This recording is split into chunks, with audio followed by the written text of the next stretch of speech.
Vale, ¿estás ahí? Sí, estoy acá. Bien.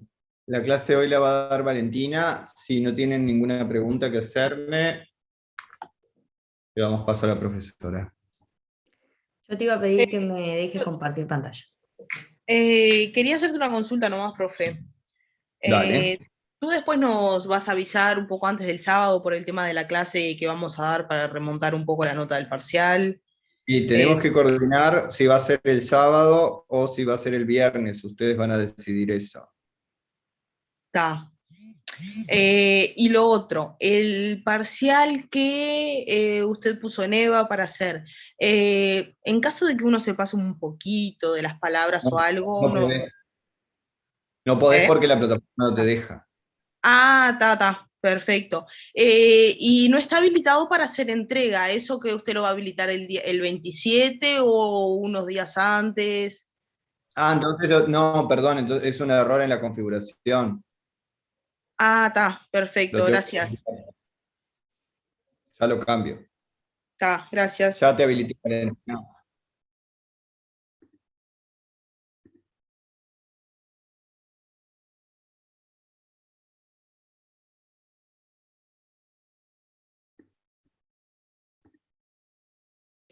Creo que hay otra mano levantada, no sé si le iban a preguntar algo a Germán.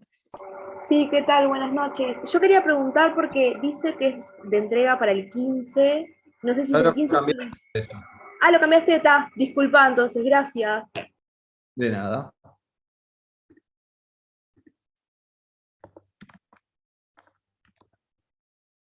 Germán, ¿grabo yo la clase? ¿Podés? Sí, sí, puedo. Dale. Profesor, una consulta, el parcial, no me queda claro, ¿tenemos que inventar un caso hipotético, por ejemplo, inventarnos un caso donde se cumpla todas esas pautas? ¿Cómo inventarse un caso donde se cumplan todas esas pautas? Claro, porque hice algo de un caso hipotético, ahora lo estaba buscando pero no lo encontré. O sea, nosotros tenemos que plantear tipo un caso Ay, hipotéticamente. perdón, la que está habilitada no es la prueba. Lo estoy viendo. Esa es la del año pasado. Ah, porque yo no la había entendido bien. Ya lo cambio.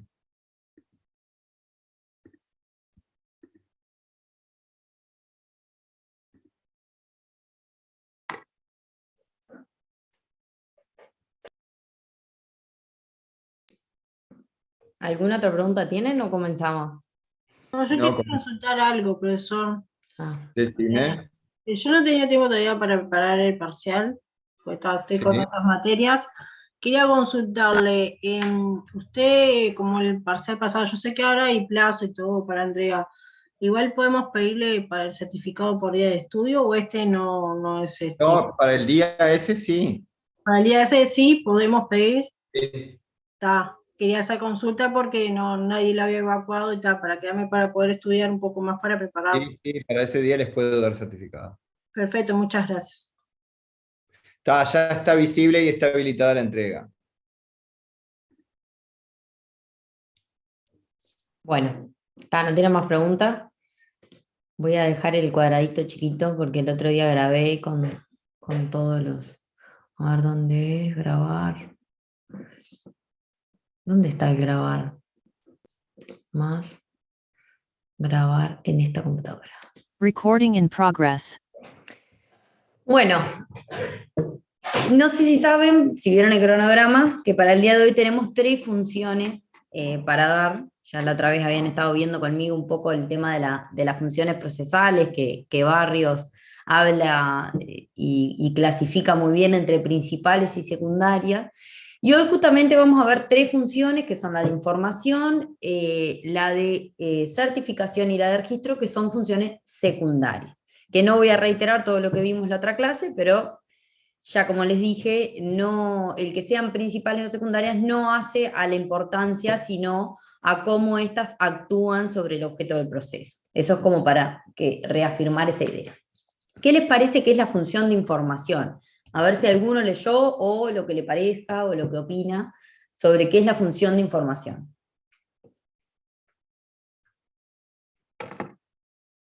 Hablen nomás, habiliten el micrófono y hablen. Profe, yo tengo una pregunta, pero no con respecto a tu pregunta, sino que te iba a consultar si Matías en la clase pasada terminó de dar su clase, o no le había faltado algo, pregunto. Bueno, se volvió a conectar porque hubo un problema en la conexión, se volvió a conectar y sí, terminó hoy de un cierre. De hecho, en la plataforma va a estar subido las dos cosas. Excelente, profe, quería esa duda nomás, gracias. Bueno, la función de información es una función procesal, como ya dije, es una actividad procesal cuyo objetivo o finalidad, ¿qué les parece que es? Lo dice un poco las palabras, ¿no? El nombre. Informar. Andrea. Sí, buenas noches. Sí. ¿Será la notificación o certificación del...? La de información es transmitir, exactamente, transmitir información que va a estar vinculada a ¿qué? Al proceso. Al proceso, exactamente. Entonces, es una actividad procesal que se integra de diferentes actos procesales que van a tener ese objetivo.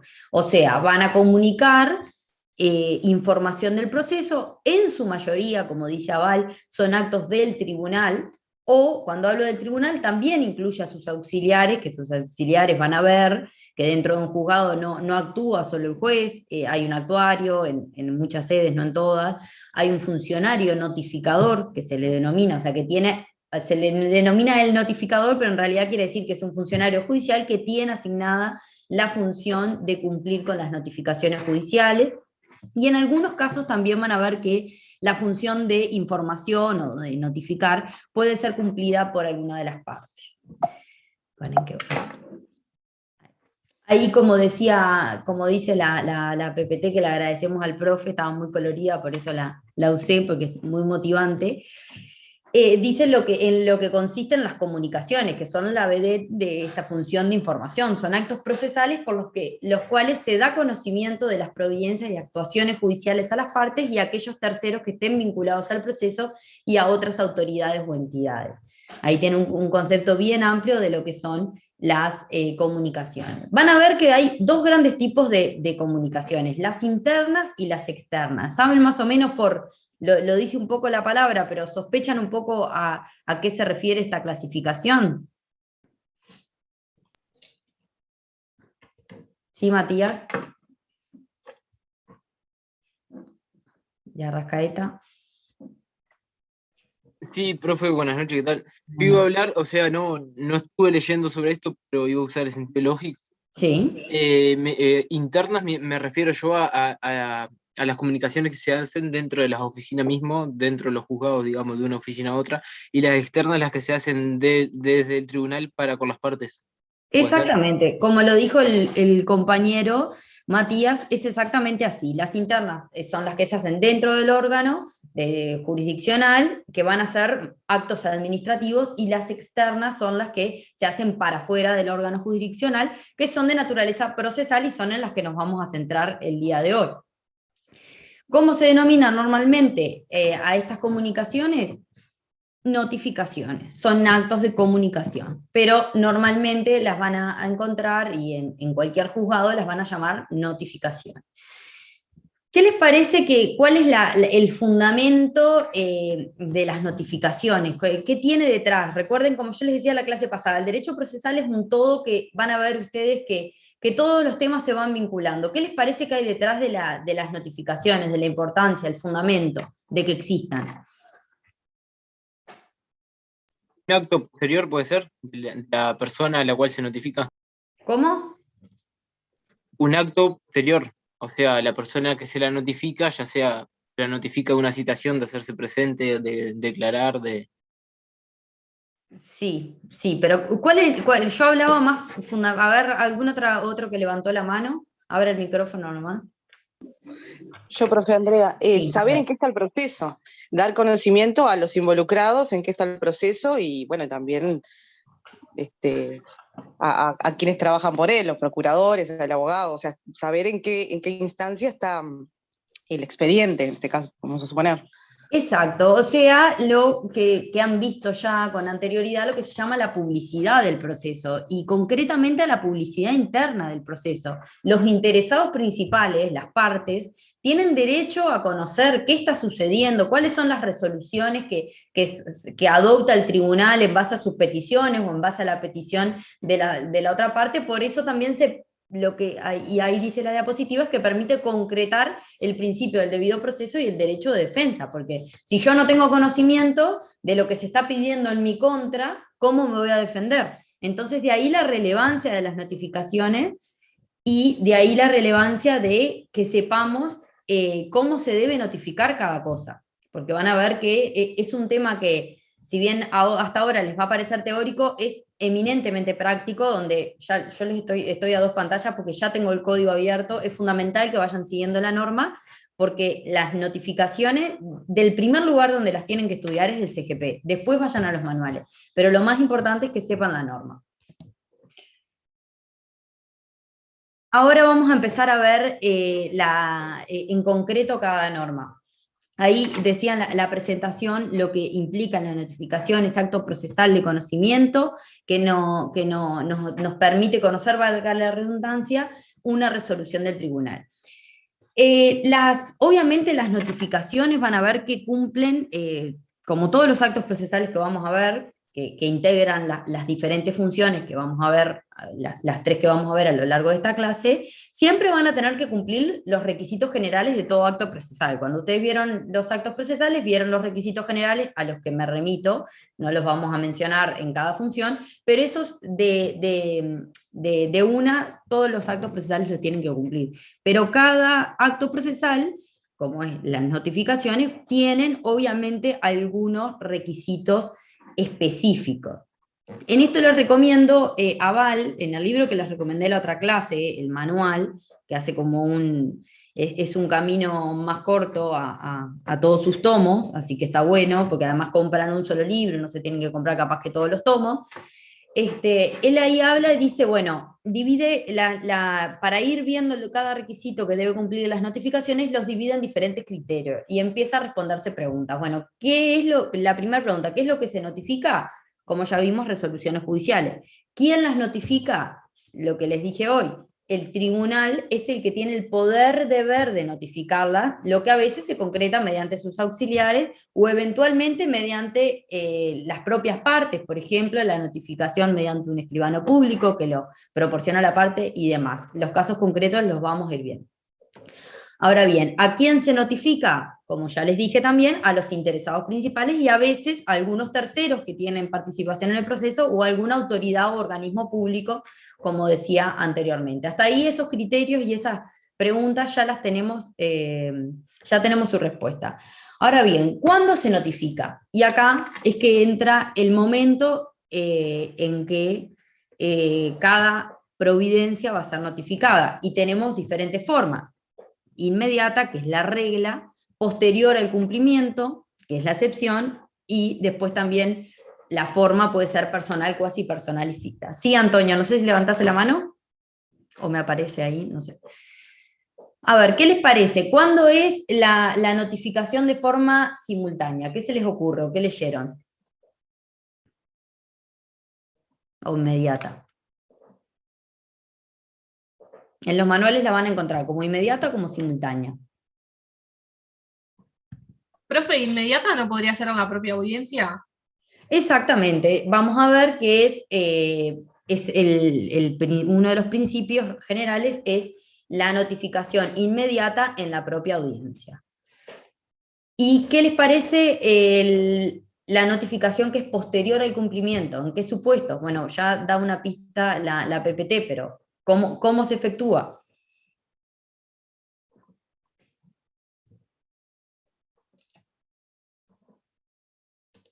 Bueno, como lo dice la palabra, va a ser, primero se va a cumplir la medida y después se va a notificar a la persona esa resolución. ¿En qué supuesto? Y se dan supuestos excepcionales, obviamente. también principio de bilateralidad, la publicidad interna, de que ambas partes deben tener conocimiento de las providencias, por eso la excepción, cuando está texto expreso, para cumplir con determinados fines, el legislador autoriza a la notificación, pero quédense con la idea de que en realidad acá la regla es la inmediatez, ¿tá? Que la medida se notifique a las partes interesadas en la primera oportunidad que sea posible.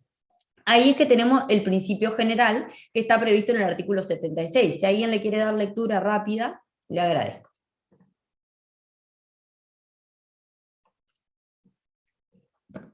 Sí, Antonella Giordano. Yo lo leo.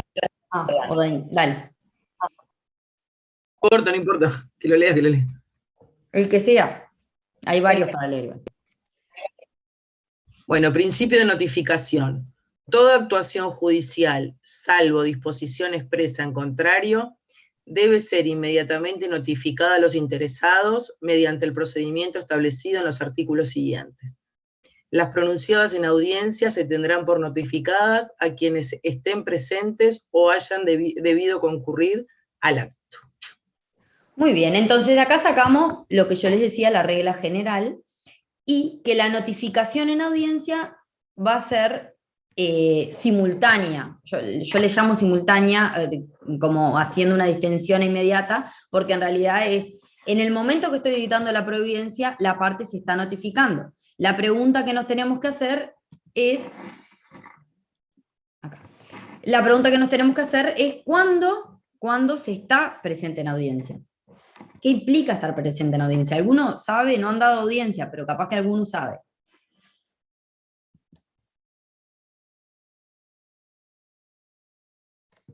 Que esté la parte o alguno de sus representantes. Bueno, exactamente. Ustedes cuando vean audiencia preliminar y audiencia complementaria van a ver, que no falta mucho, faltan un par de clases, que hay determinados requisitos, digamos,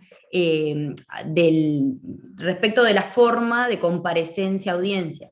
La audiencia preliminar, que es el centro del proceso, es la audiencia más importante, a mi juicio, del proceso, tiene una forma específica de comparecencia, donde van a verlo, pero la parte tiene que comparecer de forma personal, y personal es que tiene que ir ella con su abogado, con asistencia letrada, por supuesto. Entonces, bueno, de ahí salen las anomalías, las situaciones que pueden suceder, donde, por ejemplo, vaya la parte... ¿Sí? No sé si a alguien se le abrió el micrófono o era una pregunta. Bueno, tiene que ir la parte asistida de abogado, porque también, digo, a mi juicio, la parte que comparece sin asistencia letrada, como ustedes saben, todos los actos procesales deben necesariamente ir acompañados por asistencia letrada, por firma letrada, va a comparecer en calidad de público y es como si no estuviera presente en la audiencia.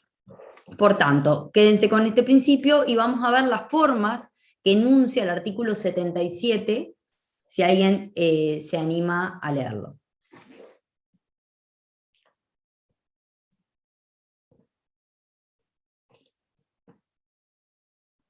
A ver. Yo lo leo, si quieren. Sí, adelante. Bien.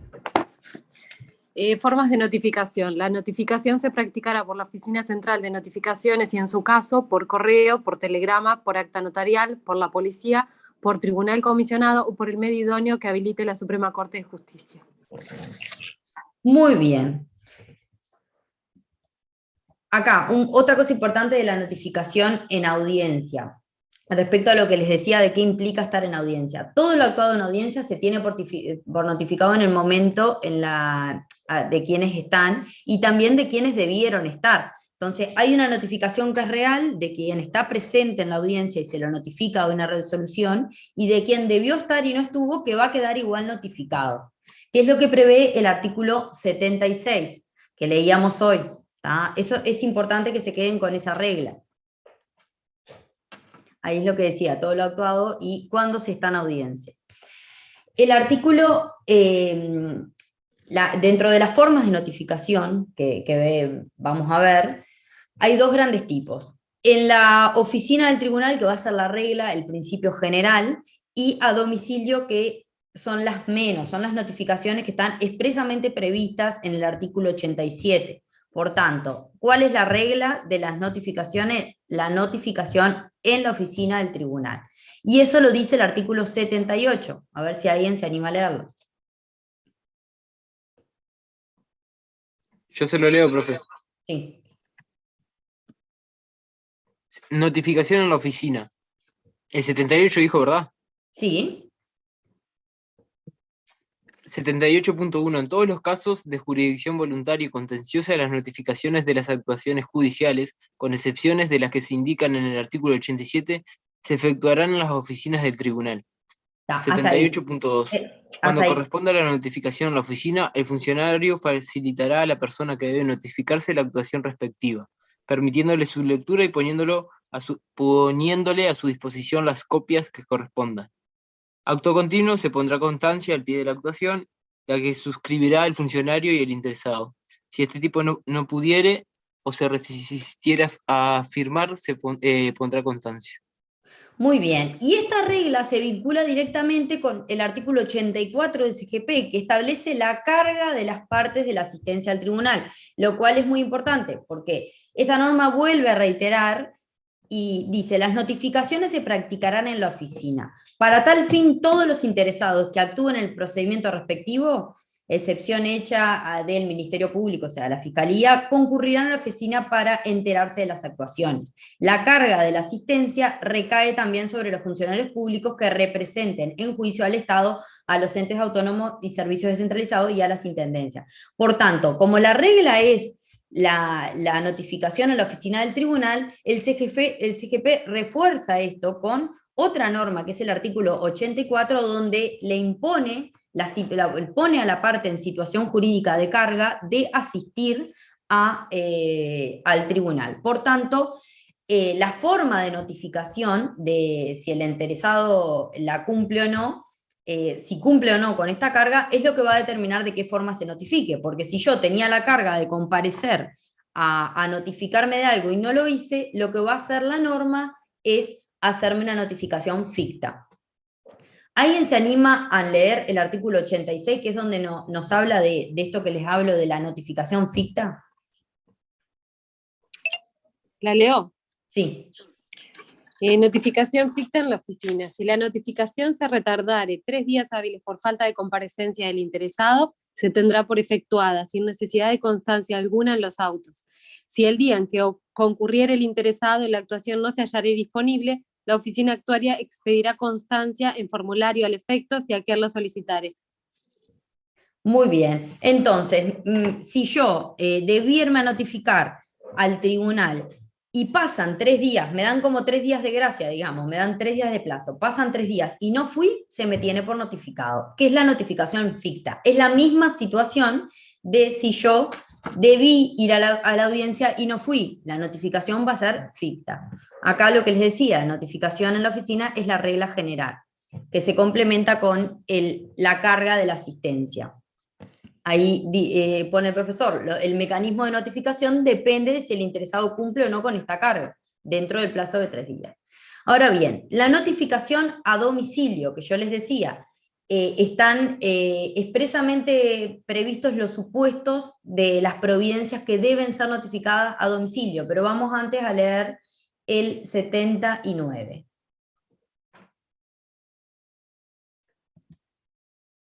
A ver, ¿quién se anima? ¿Sigo leyendo? Sí, el 79, sí. Notificación en el domicilio. 79.1. Cuando corresponda la notificación en el domicilio, el funcionario o escribano público a quien se cometa la diligencia concurrirá al mismo y si hallar allí a la persona que debe ser notificada, se procederá en la forma establecida en el artículo anterior. Si el 79.2, perdón. Si el interesado no fuere hallado, la diligencia se entenderá con su cónyuge, hijos mayores de edad, persona de servicio o habitante de la casa. A falta de ello, se dejará cédula en el lugar visible, del modo que mejor asegure su recepción por el interesado, dejándose constancia de la diligencia que suscribirá el funcionario comisionado. 79.3. Si la persona de la casa con quien se entiende la diligencia se resistiera a recibir el cedulón, se procederá como en el ordinal precedente. 79.4. Las notificaciones a las personas jurídicas se harán a nombre de estas en las personas de sus representantes sin necesidad de individualizarlos. 79.5. A solicitud de parte y con autorización del tribunal, podrá practicarse la notificación en el domicilio en todo el territorio nacional en la forma prevista en este artículo mediante acta notarial por el escribano público que designe aquella y a su costo. La Suprema Corte de Justicia reglamentará esta forma de notificación. Muy bien, entonces ahí están los tres tipos de notificación, obviamente el 79.1, después vamos a ver en un segundo momento cuáles son las providencias que son las que establece el artículo 87 que deben ser notificadas. Sí, Adrián.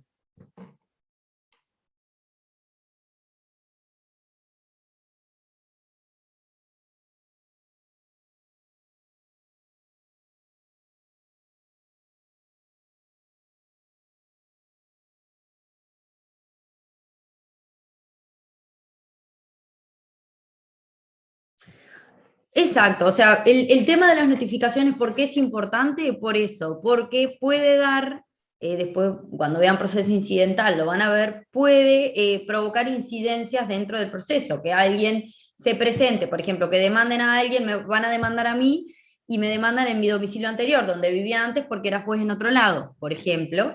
Entonces yo voy a ir, me voy a presentar, no, mirá que no recibí esta demanda, o me enteré tarde, se me venció el plazo porque cambié de domicilio. Pero bueno, ahí, por eso antes de entrar a cada uno de los casos, yo les quería preguntar, en definitiva, ¿cuál es el domicilio del interesado principal, de la parte? ¿Cómo lo sabemos? A ver si alguno les tira una pista. El derecho procesal no nos responde esto. Tenemos que acudir a otras ramas del derecho, que ustedes están cursando o ya cursaron. Sí, Adrián.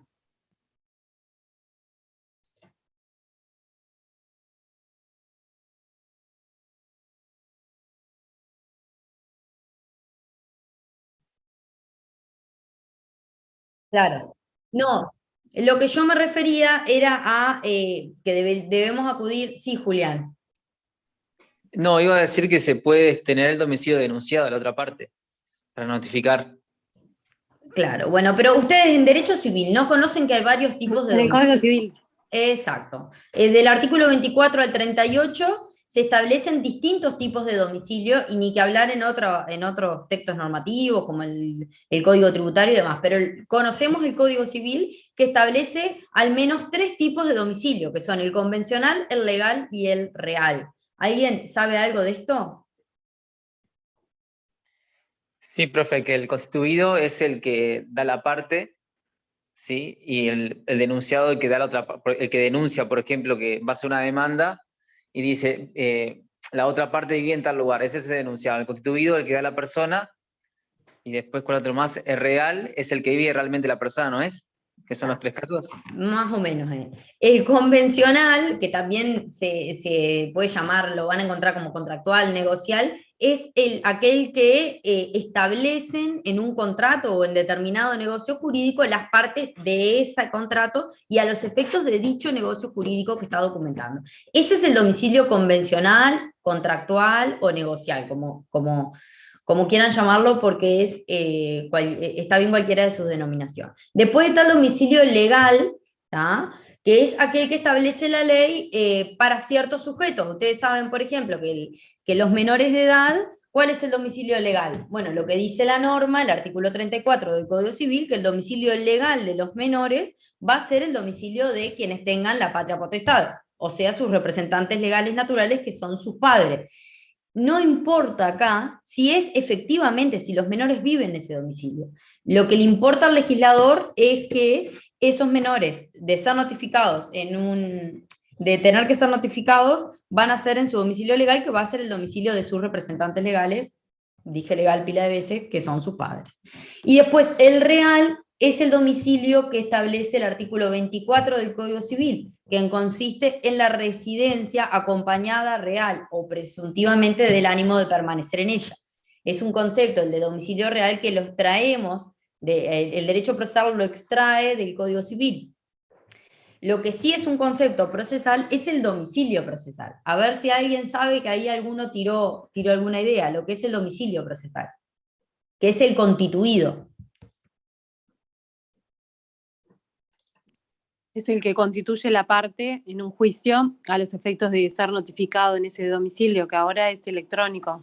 Y Exactamente. El domicilio procesal, o también llamado el domicilio constituido a todos los efectos del proceso, es el que constituye la parte, que básicamente lo que dice es, bueno, de necesitar notificarme algo de este proceso, le dice al tribunal, hacelo en este domicilio. Generalmente lo que sucede es que el domicilio procesal es el domicilio del abogado.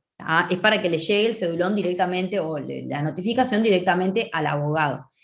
Como bien dice la compañera, que eso lo vamos a ver después, por normativa posterior y reglamentación de la Suprema Corte de Justicia, se creó lo que se llama el domicilio electrónico, que viene a sustituir al domicilio procesal físico. Bueno, es uno que, sin perjuicio que se pueden constituir los dos. El domicilio electrónico es una casilla de correo electrónico que también, para estar inscripto en ella, hay que ser abogado, hay que hacer un procedimiento para tener casilla, que es donde se van a notificar, es el que se constituye ese domicilio electrónico, y se van a notificar todas las resoluciones pertinentes en ese proceso. ¿Está? ¿Qué sucede? Esto todavía no. Para que el sistema de notificaciones funcione, el CGP establece a la parte la carga, o derecho subjetivo carga, de constituir, de denunciar los domicilios que acabamos de ver en su primera comparecencia. Van a ver que tanto cuando veamos demanda, tanto en la demanda como en la contestación, como en toda primera comparecencia, la parte está obligada, o sea, tiene el deber de denunciar su domicilio real y constituir un domicilio electrónico o procesal físico dentro del radio de la sede, que es una expresión que viene de una vieja acordada de la Suprema Corte de Justicia, que quiere decir, el domicilio tiene que estar dentro de un radio, en kilómetros, digamos, o en distancia, donde esté ubicado el tribunal. O sea, tiene que ser medianamente cerca del tribunal. Bien. Continuando con el artículo 79, ¿entendieron lo de una cosa, espérame que le interrumpa. Sí. Pero si es electrónico, ahí no es necesario que se aplique dentro del rango del tribunal. Exacto, si es electrónico, simplemente constituyo mi domicilio electrónico, que es lo que se hace hoy día en el 99,9% de los casos, y ya nos evitamos el problema, además de ser tener un más aplicable. Exacto. ¿Entendieron entonces, doy por entendido el artículo 79 de las diferentes formas de cómo se notifica de forma personal, cuasi personal o ficta, según si la persona me atiende o me atiende otra de las personas indicadas en la norma y demás? O la típica, la ficta, dejo el cedulón visible, que también para hablarles un poco de la práctica, es como se dan el 99% de las notificaciones. En general, los funcionarios dejan el cedulón en lugar visible. Ahora tenemos el artículo 87, que son las providencias que se notifican en el domicilio. ¿Qué pasa? Estas providencias que vamos a pasar a leer numeral por numeral, deben ser notificadas a domicilio. Después vamos a ver que además la norma faculta al juez a que en determinados casos notifique otras providencias que no sean estas. Pero estas seguro que tienen que ser notificadas al domicilio. Sí. Morales Mirna. Providencias exceptuadas. Serán notificadas en el domicilio de los interesados, salvo si se pronunciaren en audiencia y respecto de aquellos que hubieran concurrido o debido concurrir a la misma. 1. A la persona frente a quien se pide el auto que provee una petición de diligencia preparatoria, sin perjuicio de lo dispuesto en el artículo 307.3. 2. Al demandado el auto que... Mirna, vamos a numeral a numeral. Digo, por lo menos si le genera dudas o si no entienden de qué trata la providencia, me preguntan. A la persona frente a quien se pide el auto que provee una petición de diligencia preparatoria, esa la entienden. Digo, no han dado diligencia preparatoria, pero bueno, en principio la entienden. Sí, continúa la lectura. Yo para que nadie se quede conmigo. Sí. Al demandado, el auto que le da conocimiento de la demanda principal, reconvencional o incidental, o en su caso, el que lo cita de excepciones. Bien. ¿Sigo? Sí. 3. Al citado, el auto que ordena la absolución de posiciones. 4. A la parte de quien emana el auto que admite un documento en la oportunidad prevista por el artículo 171. 5. El auto que convoca audiencia. Para un poquito. Que creo que leíste, o sea, la norma. El 2, el auto que da conocimiento de la demanda principal, y el de absolución es ese que leíste, me parece que es que está derogado. Ah, bueno, tal vez tengo un código, No. un código viejo. Sí. Agarré mal el código, perdón. Ah, Lo lea otro mientras yo bajo el otro código.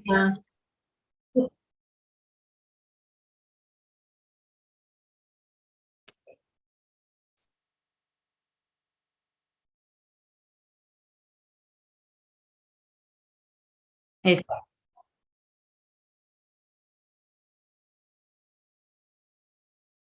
Bien, bien. Vieron que es importante siempre, yo siempre les recomiendo, ya que hacen por Zoom, tener el INPO abierto, que es donde está la versión del CGP que seguro está actualizada. Es lo que nos da más garantía.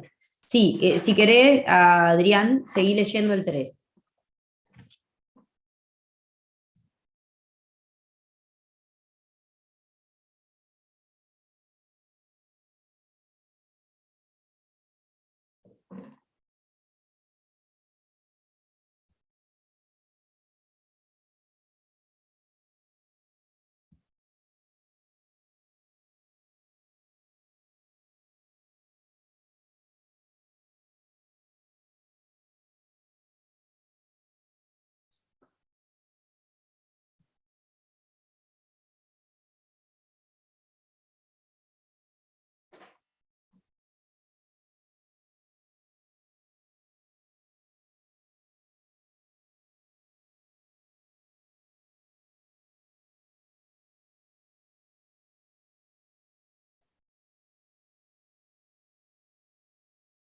Está. Sí, dale, dale.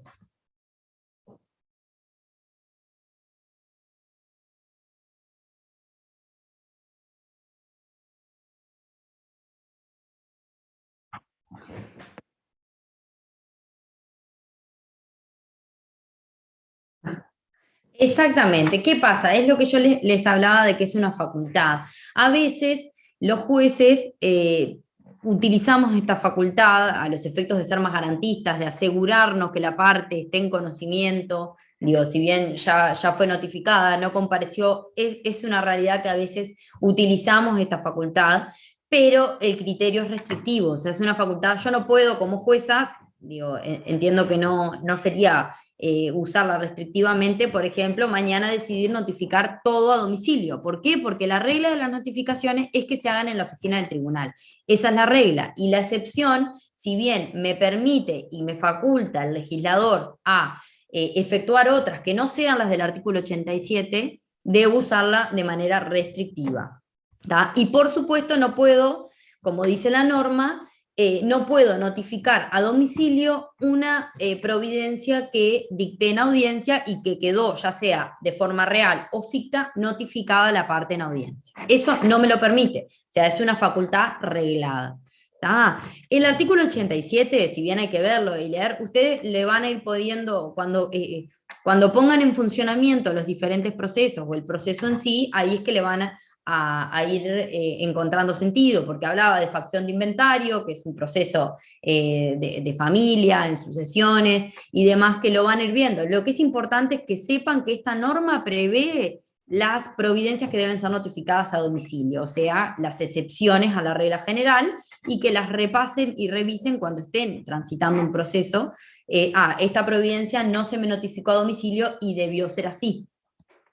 Después, hoy hablaba, creo que Adrián, ¿qué pasa cuando se da el supuesto de la notificación por edicto? Bueno, si bien lo dice la diapositiva, el compañero ya lo había adelantado cuando yo estaba dando domicilio, de cuando no conocemos, o cuando viene el actor, quiere entablar una demanda y efectivamente no sabe cuál es el domicilio del demandado, o directamente su demandado es una persona indeterminada o incierta.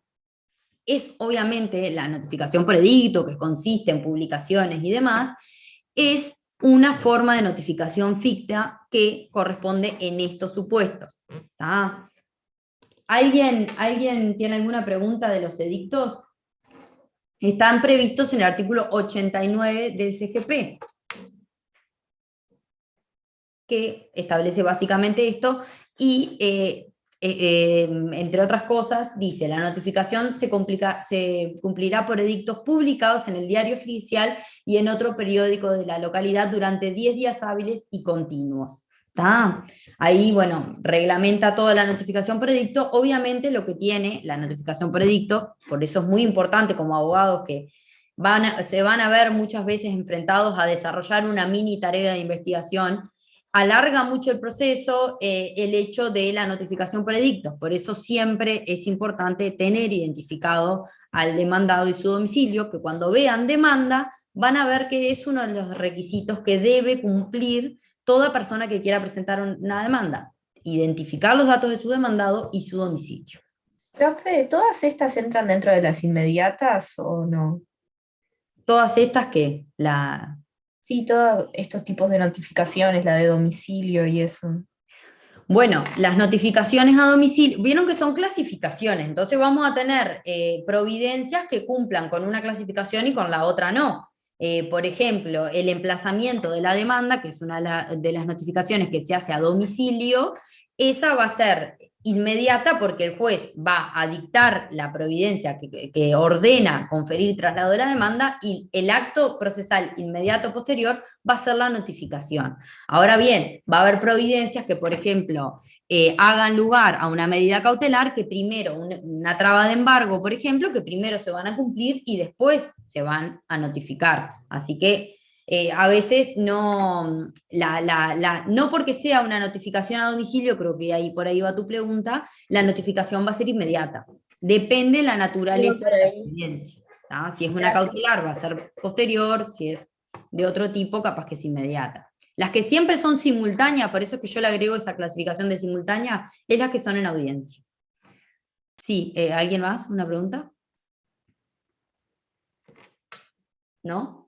Bueno, y por último tenemos las comunicaciones a otras autoridades, que son las comunicaciones internas que prevé el artículo 90 y las internacionales que prevé el artículo 91. Las internacionales capaz que han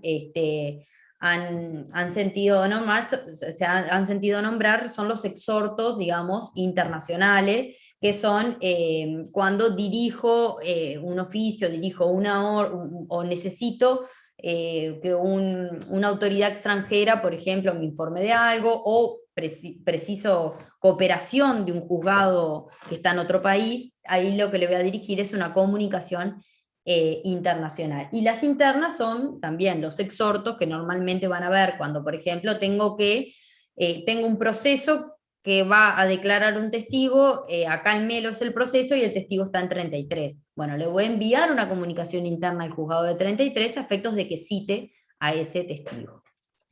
¿Está por ahí? ¿Preguntas? ¿Alguna pregunta? Profesora, cómo sería el caso de una notificación internacional? Bueno, por ejemplo, cuando el domicilio de mi demandado está en, no sé, en Brasil, en Argentina. Yo ahí lo que hago es una comunicación internacional, un exhorto internacional que se va a tramitar a través del organismo de cooperación. Bueno, eso lo van a ver en técnica forense. El proceso se hace en Uruguay, ¿no? La solicitud y la providencia que va a ordenar ese emplazamiento, o sea, esa notificación de esa demanda, va a ser en el juzgado donde está tramitando mi proceso. Lo que el juzgado se va a tener que valer de la cooperación internacional de pedirle a otra autoridad judicial que notifique esa demanda. Perfecto. Son las menos comunes.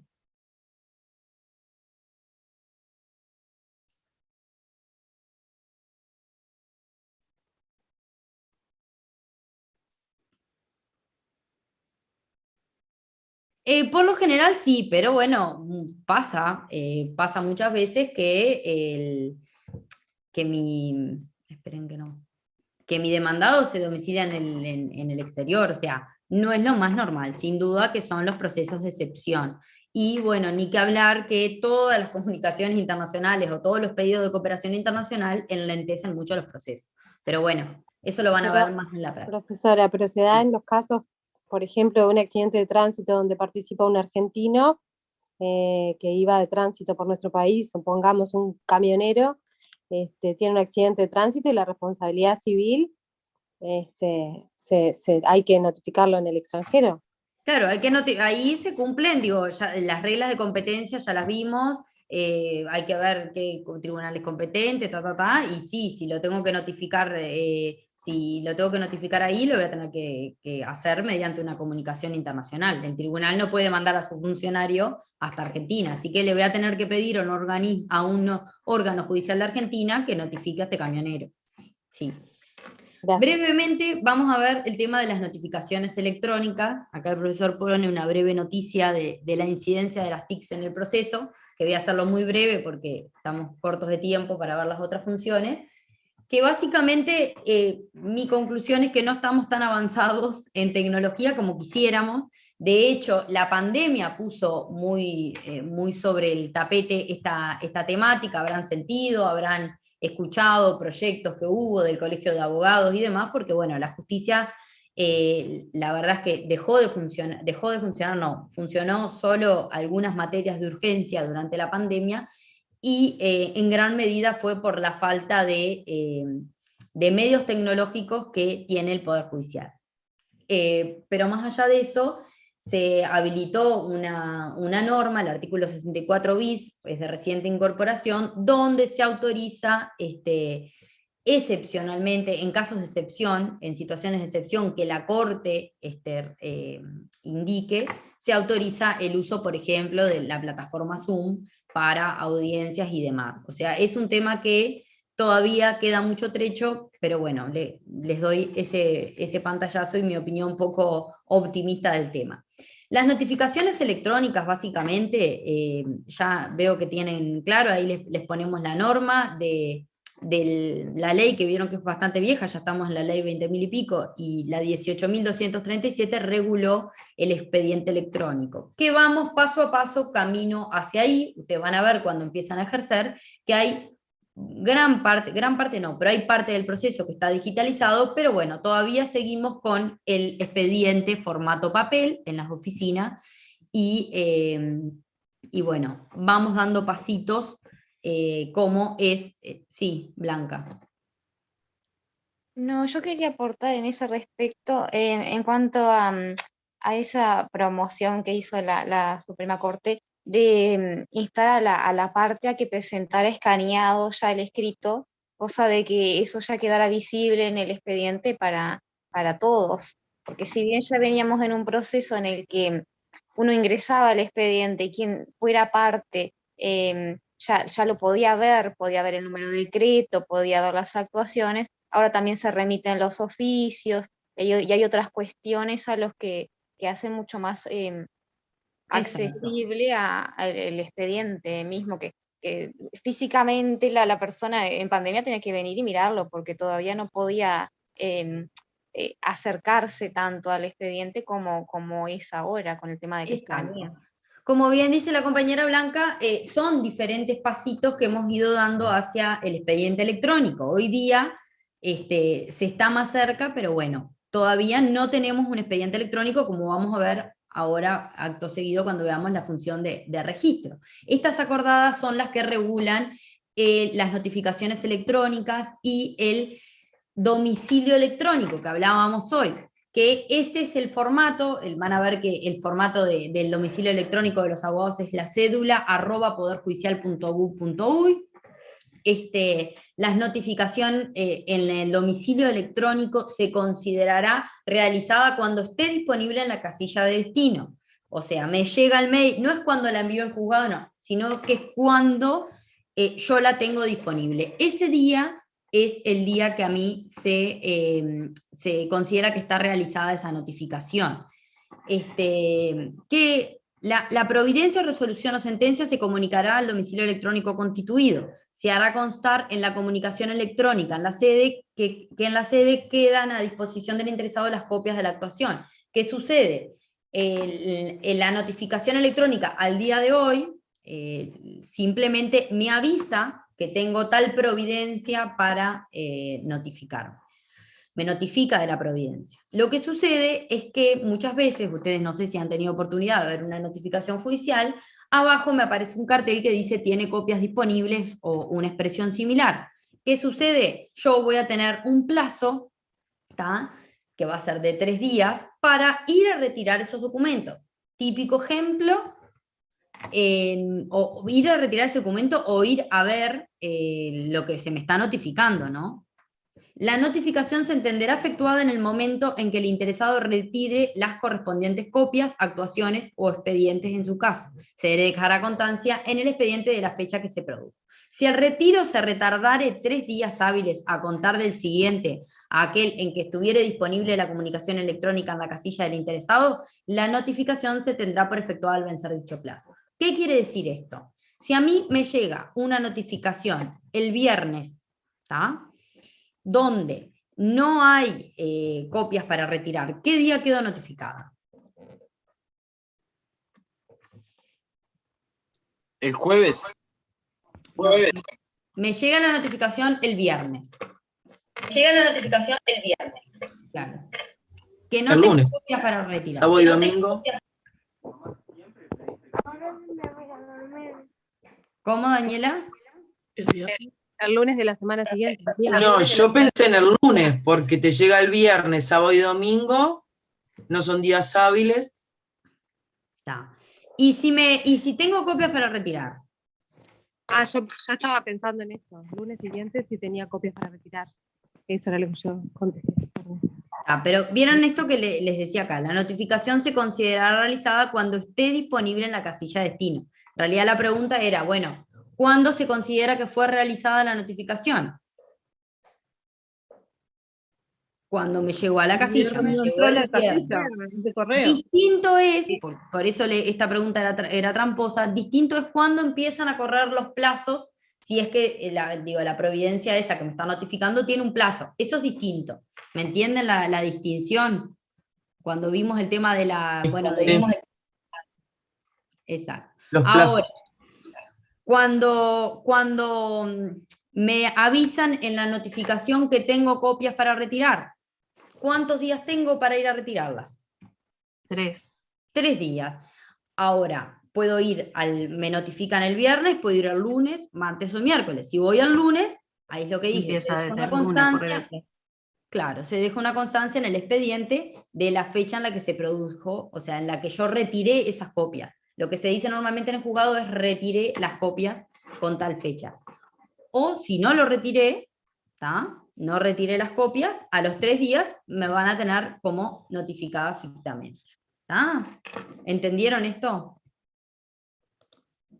Profe, una consulta que quiero hacer, capaz es un poco tonta, pero 3 días sería lunes, martes, miércoles, ¿verdad? ¿El miércoles ya se le da por notificado o el jueves? Porque el miércoles vendría a ser el tercer día. Los días son siempre hábiles. ¿Tá? Se cuentan 3 días completos, o sea, lunes, martes, miércoles. O sea que el jueves. Tengo hasta el miércoles a la última hora hábil de ese juzgado para ir a retirar esa copia. ¿Me entiendes? El jueves empezaría a correr, sí. Bueno, muy bien. Ahora nos vamos a otra función, que es la función de, esperen que tengo que abrir todo, que es la función de certificación. Que a ver si alguien tiene idea y me puede dar una mano con esto. De qué puede, más que nada porque sé que hay funcionarios judiciales en el curso. Sí, Blanca. A veces cuando se presenta un título ejecutivo, por ejemplo, un vale o un cheque, se necesita que el actuario que da fe de ese documento lo certifique, que es que le pone el sello de juzgado y la fecha de recibido para su ejecución, por ejemplo. Bien, ahí lo que hace Blanca es ponernos un ejemplo de un acto de certificación. Vamos a ver que la función de certificación tiene como finalidad dar certeza a hechos o documentos vinculados al proceso. como dijo ahí el ejemplo de Blanca. Actos que la componen. Se compone por aquellos actos procesales que apuntan directamente a dar certeza. Por ejemplo, a dar certeza de que esta copia, ¿tá?, de este vale, es copia del original.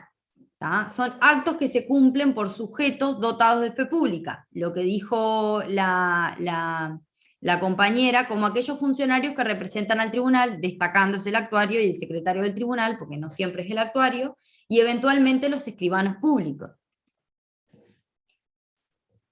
Los requisitos deben cumplir lo que yo les decía hoy, los requisitos generales de todo acto procesal deben también cumplirlo los actos de certificación. Y ahí tenemos básicamente dos tipos, que es lo importante que sepan de esta función. Van a ver que tenemos el certificado y el testimonio, que es importante que sepan la distinción a la hora de lo que van a pedirle al juez. El certificado, digamos en sentido estricto, es el documento que, dando fe de su existencia, se transcribe en forma resumida otro documento. Paso a explicarles esto. Por ejemplo, a ver, la compañera Blanca, que trabaja en un juzgado, si nos puede dar un ejemplo de un certificado.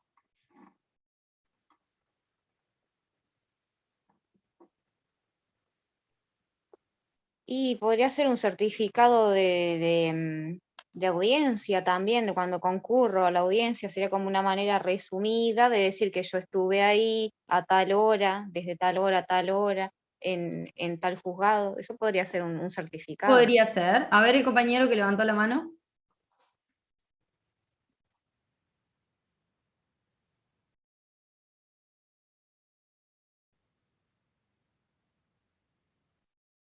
Exacto. Por ejemplo, una cosa que sucede mucho es a la parte, no sé, en un proceso de prescripción adquisitiva, le piden al registro que lleve, le estoy poniendo un ejemplo, no sé si es así exactamente, pero le piden que lleve copia, testimonio de la sentencia y certificado. Entonces ahí lo que hace el juez o el actuario es certifica que con fecha tal se dictó sentencia tal en proceso tal, y se lleva la copia de la sentencia, que sería un testimonio. ¿Qué es el testimonio? Es un documento en el que, dando fe de su existencia, se transcribe literalmente otro documento, o sea, lo que nosotros conocemos como copia. El testimonio es una copia idéntica, ¿tá?, que en el caso del proceso la expide un funcionario que le da este valor de fe pública, de testimonio.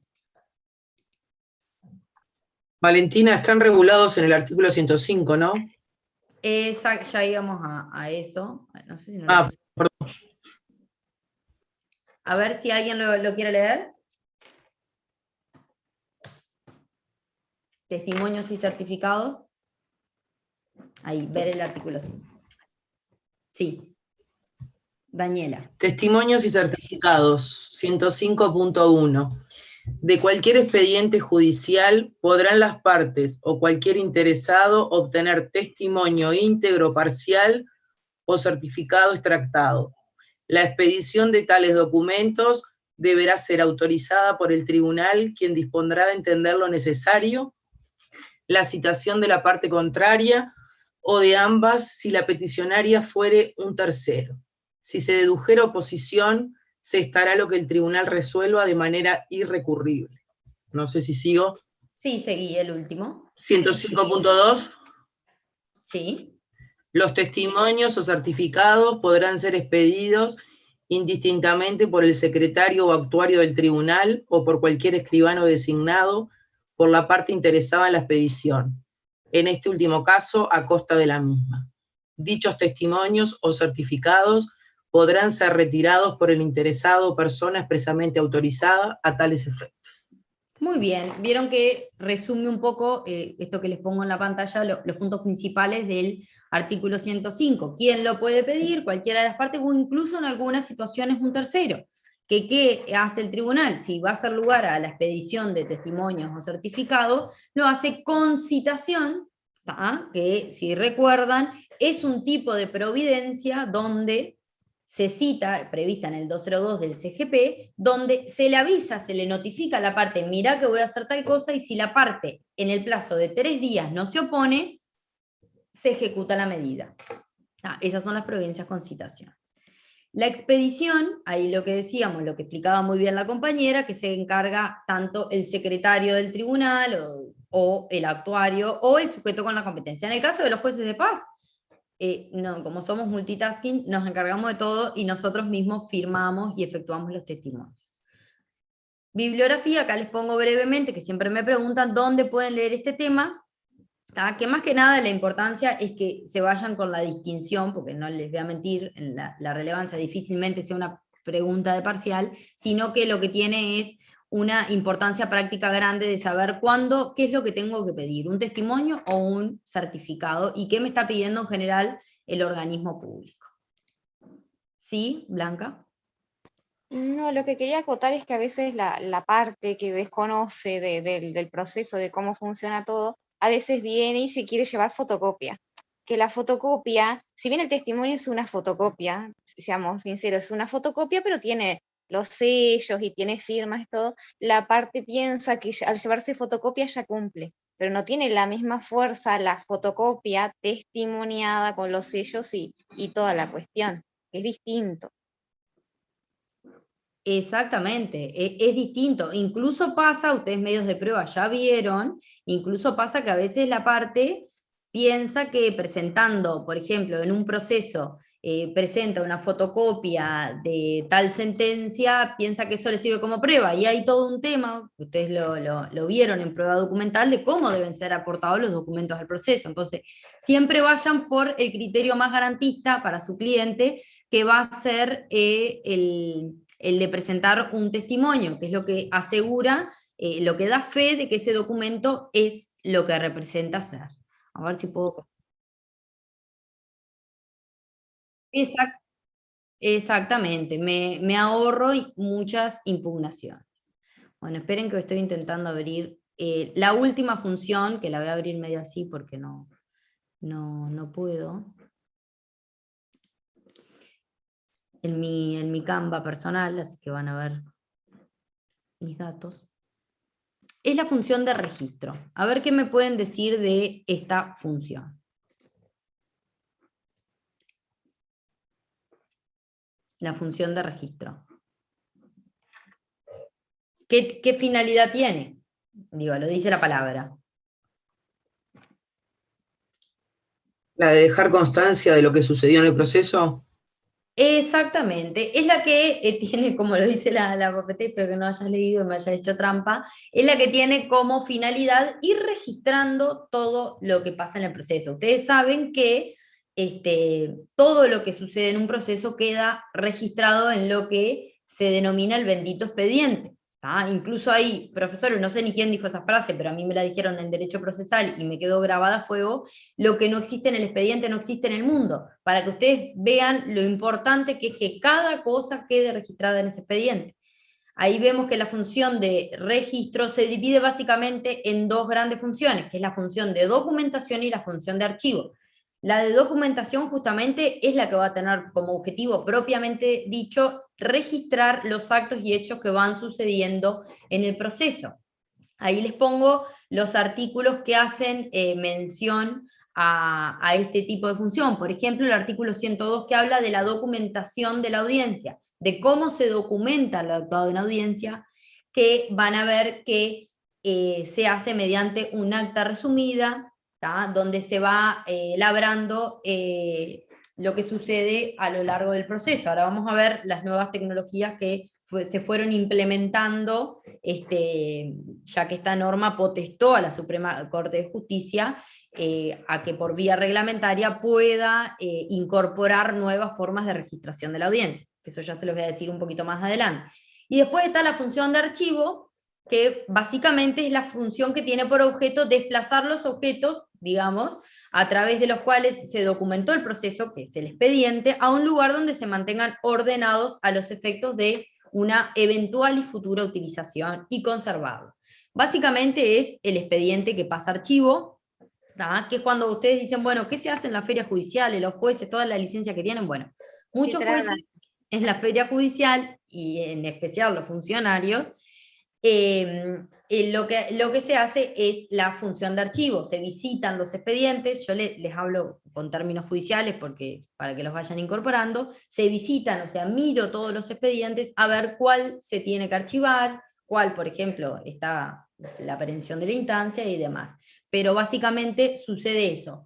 La función de archivo es la que, en definitiva, manda un expediente que está en el giro. La compañera Blanca seguro entiende lo que estoy diciendo, que está en el movimiento en el juzgado, lo manda guardadito con un número de archivo y demás a un lugar aparte en la oficina por si lo tienen que volver a utilizar o simplemente para conservarlo. ¿Alguien había levantado la mano? Bueno, sigo. El expediente. ¿Qué es el expediente? Es la documentación de todo lo actuado en un proceso, de todas las actuaciones judiciales. ¿Tá? Es el conjunto de documentos formados. Sí, Gabito. Porque ya habías levantado. No sé si es ahora la pregunta. ¿Sí? No se te escucha. Ahí se me escucha, profesora. Ahí sí, María Sí, Fernanda. tengo problemas cuando ustedes comparten pantalla, yo no puedo participar. Siempre me pasa lo mismo, entonces cuando levanto la mano ya pasó la pregunta. Bueno, no importa, No, pero en este caso yo quería consultarles, ¿por cuánto tiempo es el archivo? ¿Cuánto tiempo hay que tener eso archivado? Y mira, la verdad que es difícil la pregunta, pero me animaría a decir, capaz que algún otro profe que está presente sabe, me animaría a decir que para siempre, porque el expediente queda, o sea, en las sedes judiciales hay expedientes viejos y además se mandan, existe lo que se denomina un archivo general, donde están todos los expedientes de todas las sedes, o sea, los archivos siempre mueren en la capital, como dice el dicho, porque en los juzgados archivamos los expedientes con cierta antigüedad y en determinados momentos hay expedientes que se van al archivo general y bueno, eso es un documento público que hay que conservarlo por cualquier cosa. Ahí Ni que está. hablar, Sí, en el Archivo General de la Nación, claro, digo, pero en los juzgados, ¿por cuánto tiempo están archivados? Bueno, la Creo que cantidad puedo de años. contestar eso, porque trabajo en el archivo acá en Montevideo. Dale, Blanca, dale, Te ayúdame en contesto. esta que me mató la compañera. Según una acordada, cada juzgado debe conservar los últimos 5 años. Por ejemplo, habría que tener desde el 2017 hasta el 2022, por ejemplo. Lo que sea anterior a eso corresponde al archivo intermedio, que sería todo, por ejemplo, del 99 al 2016 inclusive, archivo intermedio. Y lo que es mucho más viejo, que hablamos 1980, 1970, Archivo General de la Nación. Perfecto, ahí la compañera experta. Igualmente, en la práctica se da que hay juzgados que tienen desde el año 60, tienen en su archivo. Eso iba a decir, porque muchas y veces... no pasa nada, digo, no es que incumplen con Una lo que cosa me es la parece. norma, claro. Sí. En realidad, lo ideal para las oficinas es no estar lleno, porque a veces tenemos un problema físico que no nos entran todos los expedientes, o sea. Pero es real que muchas veces las sedes tienen más archivo del que debieran, pero bueno, ahí la compañera tiene la norma reglamentaria bien presente. Es una de las principales tareas que tienen los funcionarios y el juez también, que es el archivo de expediente, y bueno, por supuesto, tener el expediente en forma, guardado correctamente. Sí. Ya, bien. Gracias, profesora. No, por nada. ¿Alguna otra pregunta? No sé si hay más manos levantadas.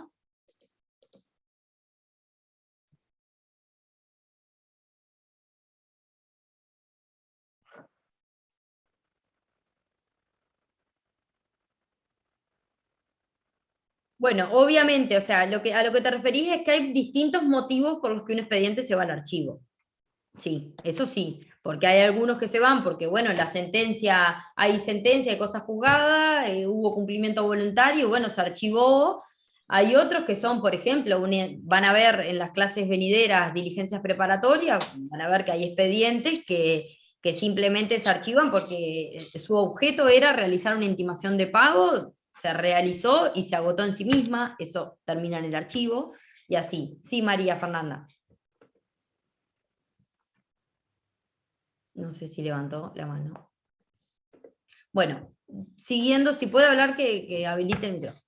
Siguiendo con en lo que consiste el expediente es básicamente eso que nosotros vemos en los juzgados, que son una pila de fojas y de papel. Sí, Fernanda, María Fernanda. Bueno, no se la escucha la compañera. Lo más importante que tienen que saber del expediente es que van a estar ordenadas, cada una de las hojas del expediente van a estar ordenadas cronológicamente de acuerdo a su fecha de incorporación al proceso, que generalmente es la fecha en que suceden los actos procesales.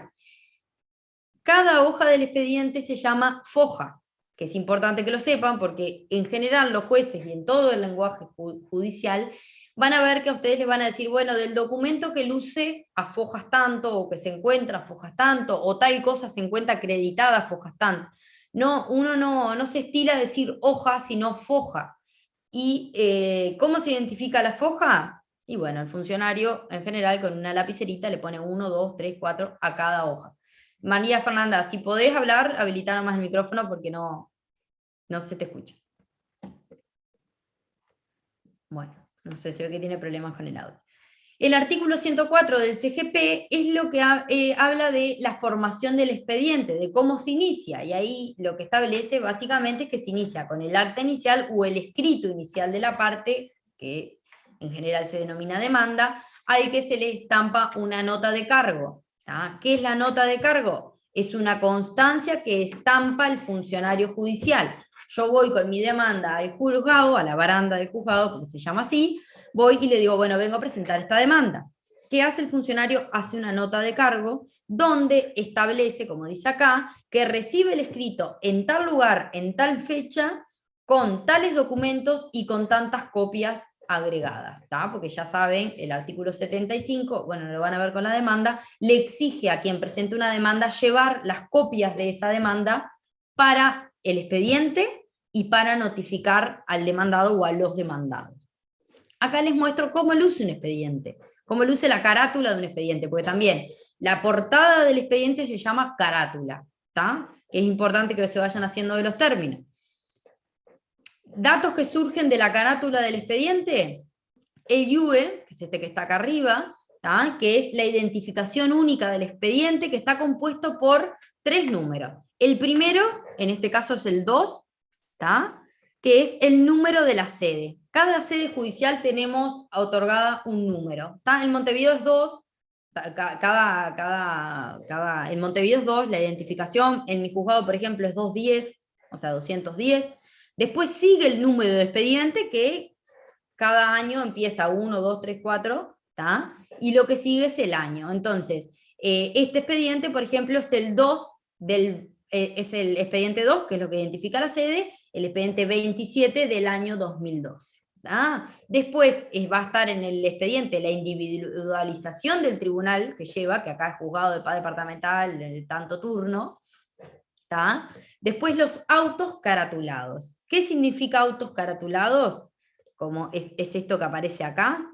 Los autos caratulados son los nombres de las partes y el tipo de juicio. Por ejemplo, ahí les pongo Pérez Roberto contra, la C es contra, Gamboa Florencia, intimación de pago. ¿Tá? O sea, es el nombre de las partes, actor demandado en ese orden, y después el tipo de estructura procesal. ¿Tá? También en la carátula debieran, lo cual no siempre se cumple, en algunas carátulas al frente, otras atrás, estar los domicilios de las partes, y en caso de que se archive, el número de archivo. ¿Tá? Acá les pongo algo que va a ser muy importante para ustedes, que lo establece expresamente el CGP, para cuando hagan su ejercicio, en especial como procuradores, que ustedes ya en breve se van a recibir de procuradores, y van a empezar a ejercer esa función. Es muy importante que ustedes sepan que rige el principio de la publicidad interna y externa del expediente, ¿tá? O sea, puedo acceder al expediente, ¿tá? Como lo dice el artículo 106, los expedientes judiciales o las actuaciones de los mismos permanecerán en las oficinas para el examen de las partes y de todos los que tuvieran interés en la exhibición. Si el secretario o actuario negare la exhibición, podrá reclamarse verbalmente ante el tribunal, el que decidirá en definitiva de acuerdo con lo dispuesto en el artículo 7 del CGP. En el artículo 7. Por tanto, siempre me tienen, si yo tengo un expediente, procuro un expediente, siempre me tienen que permitir verlo. ¿tá? Después, el artículo 107 establece el retiro del expediente. ¿Tá? Cuando yo soy parte, tengo puedo retirar ese expediente. Ustedes van a ver que en determinadas oportunidades, como por ejemplo, para alegar, cuando llegan al final del proceso, que tienen que armar sus alegatos de bien probado, que lo van a ver cuando vean las audiencias, es muy frecuente que las partes se lleven el expediente. Es lo que se denomina el retiro del expediente en confianza.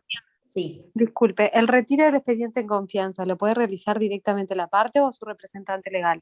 Lo pueden realizar la parte, ¿tá?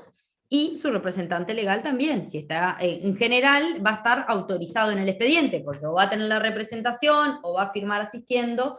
Ustedes van a ver, no sé si esto ya lo vieron, pero lo prevé el artículo 85, creo que es, que a ver si no lo dice acá. No. El artículo 85 que establece que la autorización para notificarse, sí, el artículo, por simple escrito presentado en los autos se podrá autorizar a una tercera persona, aunque no tenga título de procurador, para que con ella se entiendan las notificaciones. ¿Qué pasa?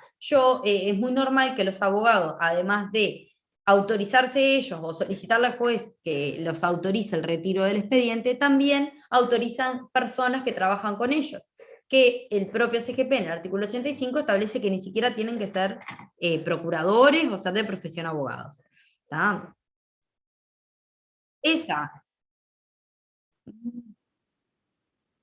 Exactamente, como dice el compañero, es muy frecuente que gestores retiren.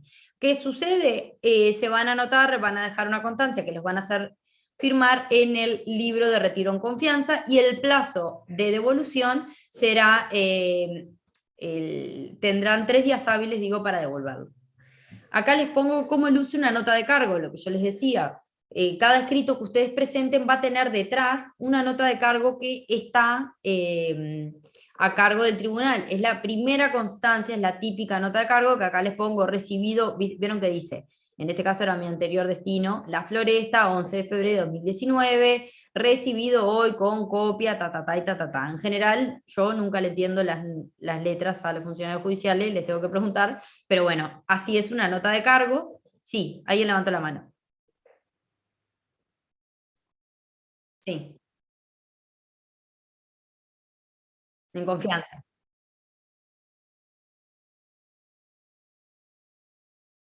Y sí, o sea, te pueden intimar, bueno, sí, no está establecido, pero te estás robando un documento público, básicamente. No tiene una sanción procesal, no sé si anda Germán por ahí, pero no tiene una... Sí, eso... Y estoy acá, la profesora les dijo cuando dio la clase, cuando dio el tema respectivo, que el tribunal puede ordenar la saca por el alguacil del juzgado. Lean la norma y van a ver cuál es la consecuencia de quedársela. Exacto. Bueno, y ahí les pongo el camino, que viene medio duro, al expediente electrónico, y los actos que se han visto modificados por las nuevas tecnologías, que yo hoy les adelantaba en la registración de la audiencia, que la Suprema Corte de Justicia, en virtud de la potestad que le dio el artículo 102 del CGP, ha reglamentado un sistema que se denomina Audire, ¿tá? Que no sé si ya fueron a audiencias con el profesor o están por ir, que es justamente lo que hace que las audiencias sean grabadas. ¿Tá? Hoy día está en la mayoría de las sedes judiciales del país, que se encuentra implementado, y básicamente es eso, la audiencia se registra en audio, o sea, hay todos micrófonos, está la receptora que controla que el audio vaya bien, el testigo declara con un micrófono, el juez habla por otro y las partes por otro. Esa es la dinámica, sin perjuicio de que ya no está más aquella acta resumida que estaba, pero sí hay un acta donde se dejan las principales, bueno, la comparecencia, qué partes están presentes, y los proveídos, o sea, las providencias que el juez dicte, se dejan también por escrito. Otro tema importante es, bueno, ¿qué sucede si se pierde un expediente? Que es una catástrofe, pero pasa, lamentablemente pasa. ¿Tá? existe lo que se denomina la reconstrucción del expediente, que se establece en el artículo 109. A ver si alguien lo puede leer.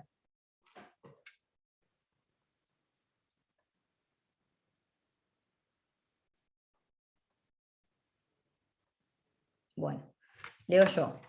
Cuando por cualquier causa se hubiere perdido, destruido u ocultado el original de una actuación procesal necesaria, la copia autenticada de ella tendrá el mismo valor.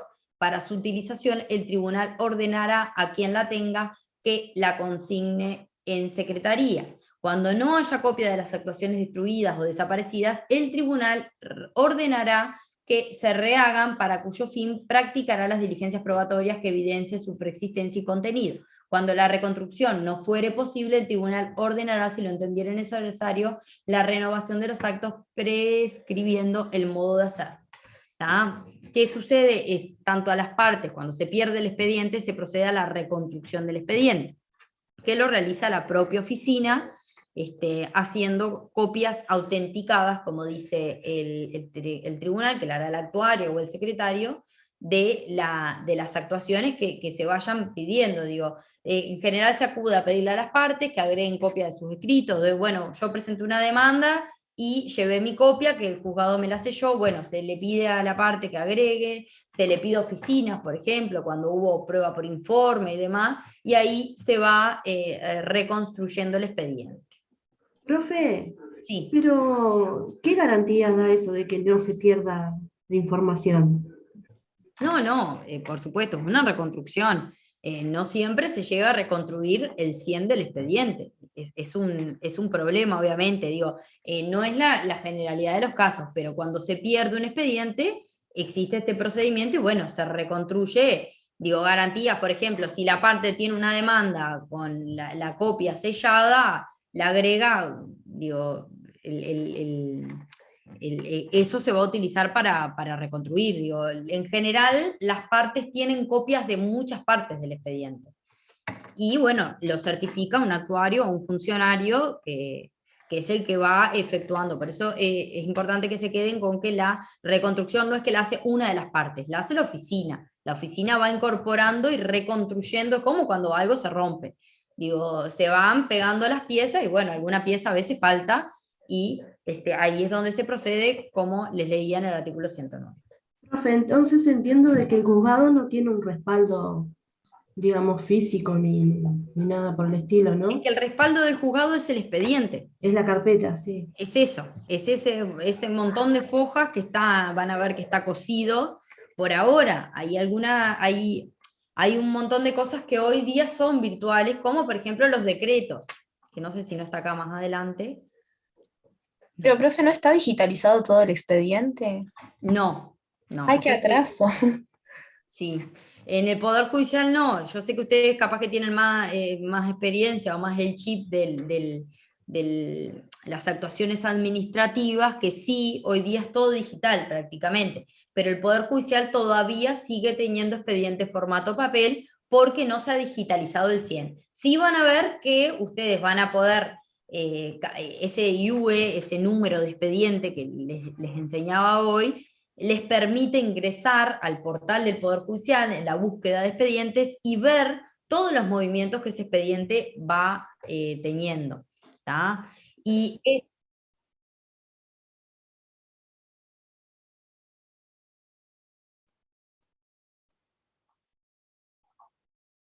claro. Sí, por eso, el expediente digital tiene muchas dificultades, no solo las dificultades típicas, como dice el compañero, que todavía seguimos teniendo documentos que son formato papel, sino también dificultades prácticas como, bueno, no sé si saben mucho o poco de tecnología, yo más o menos, pero la gran dificultad del expediente electrónico es que cada cosa que se guarda ocupa lugar. Entonces, se precisa tener mucho lugar en la nube para poder tener todos los expedientes digitales, que es con lo que no cuenta básicamente el Poder Judicial para poder digitalizar. Hoy día, no sé si a ustedes les pasa, pero a mí me pasa que pago por tener el mail con documentos, pago por guardar fotos. Bueno, lo mismo le pasa al Poder Judicial para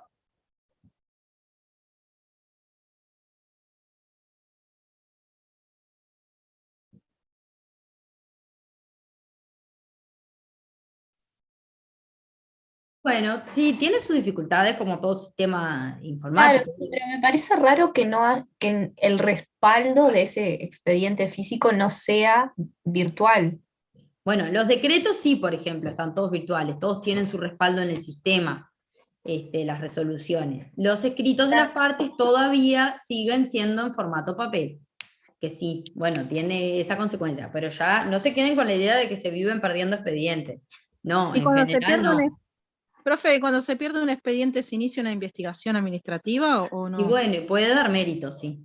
Sí, si se pierde dentro de la oficina, seguramente sí, pero han habido situaciones donde, por ejemplo, el juez se está llevando el expediente para su casa y bueno, y lo roban en el auto, y le robaron el expediente. Esas desgracias nos pasan.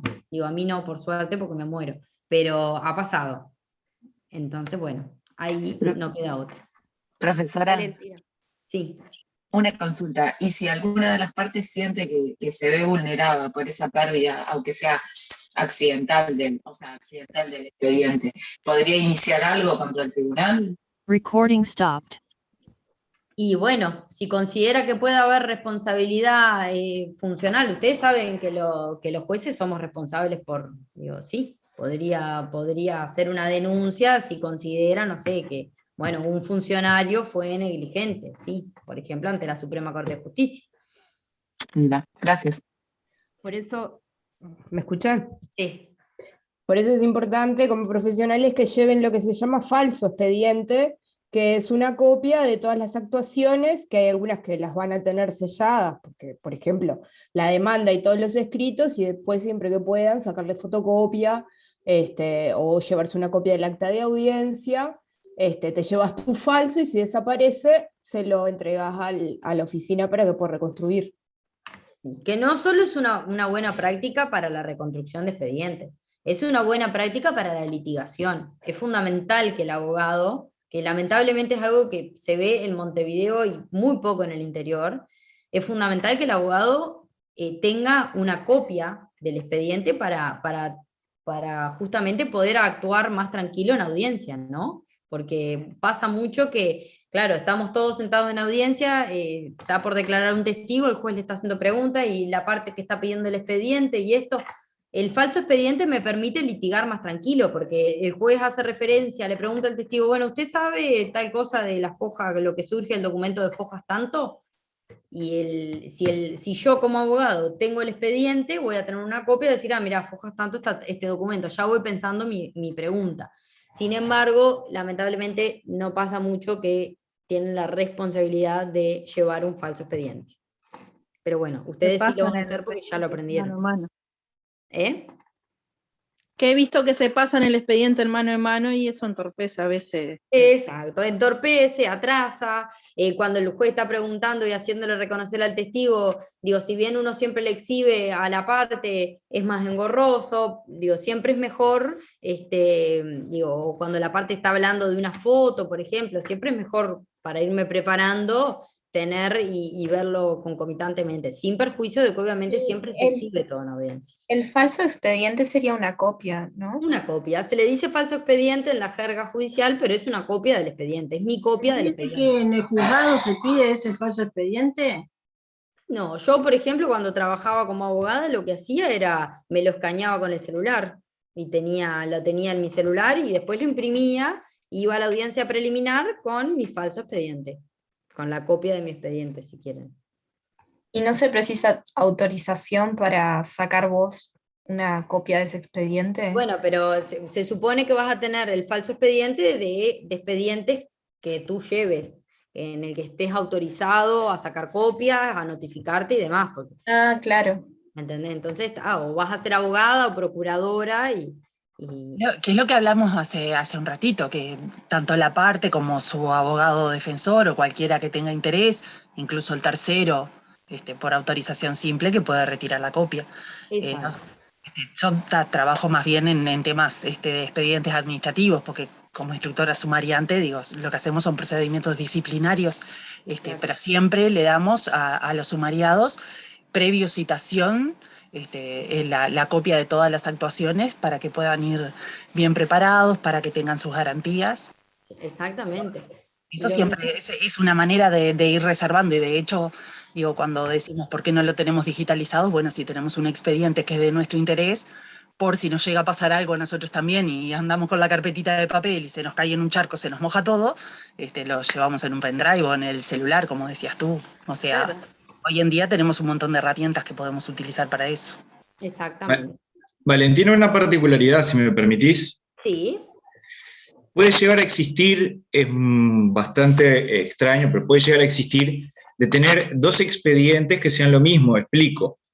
Los expedientes que tienen más de 30 años, desde que se inició el trámite, si estuvo archivado en algún momento, va al Archivo General de la Nación. Si se sigue el trámite por alguna razón, se reactiva o demás, el Archivo General de la Nación no remite el original porque ya pasa a ser un documento histórico y el original no sale de su sede y remite un testimonio. Tengan en cuenta que eso no es una reconstrucción, es un testimonio porque se fotocopia todo y lo certifica el Archivo General de la Nación y lo remite al juzgado. Así que en esos casos ustedes van a tener un documento histórico original, que fue el expediente, y a su vez van a tener ese testimonio que va a ser el que siga girando y teniendo actividad procesal. Y después, dos datitos de color, como se dice, relativos a algunas palabras que suenan raras como fojas y facción. Estoy dedicado un poquito ahora a la historia del derecho y tiene que ver con el castellano antiguo, que antiguamente la H era una F, pasaba también con la S. Entonces, si ustedes se fijan, hoja, si le cambian la H por la F, pasa a ser foja. Y lo mismo pasa con facción. Facción viene de facere, de hacer, y en realidad es hacer, que hacer es con H, y en este caso se escribe con F. Solo eso. Muchas gracias, Darwin, excelente. El profe que nos enseña sobre historia del derecho. Sí, les va a pasar que en el ámbito judicial se usan términos que después los van a renaturalizar, pero bueno, que al principio confunden y uno se pregunta, bueno, en definitiva, ¿por qué no le dicen hoja y es foja? Pero bueno, ahí nos ilustró Darwin. ¿Alguna consulta que tengan de la clase de hoy? Ya les digo, lo más importante de la clase de hoy tenía un sentido eminentemente práctico, pero es el tema de las notificaciones y que, ya les digo, en las notificaciones hay que leer la norma. Todos estamos permanentemente, los que ejercemos a diario, estamos permanentemente repasando esas normas de notificación, de qué forma se notifica, pero bueno, lo importante es que se queden con los principios generales, que sepan que hay excepciones y cuando no se les acuerden, repasen en el código cuáles son esas excepciones. Pero esas son las reglas generales. Capaz que di todo muy rápido, disculpen si fue así. Quedó claro, profe. Quedó claro. Tenía que dar las tres funciones hoy, así que bueno, intenté, igualmente está subido, todas las presentaciones que mostramos están subidas, y además de Yapa les subí un documento, que es un artículo del profesor Uriarte sobre notificaciones electrónicas, que habla un poco de bueno, esto, cuándo se notifica, cuándo queda disponible y demás. Todo eso es muy claro, ya se lo subí incluso subrayado con las partes más importantes para facilitarles. Sé que no es lo que corresponde, pero bueno, está. Como sé que es algo extra, es un material complementario, ya les subrayé como lo más importante y los ejemplos más interesantes para que sepan a la hora del día de mañana si tienen que resolver un ejercicio o si les pasan la práctica. Muchas gracias. Profesora, le quiero hacer una consulta por el parcial.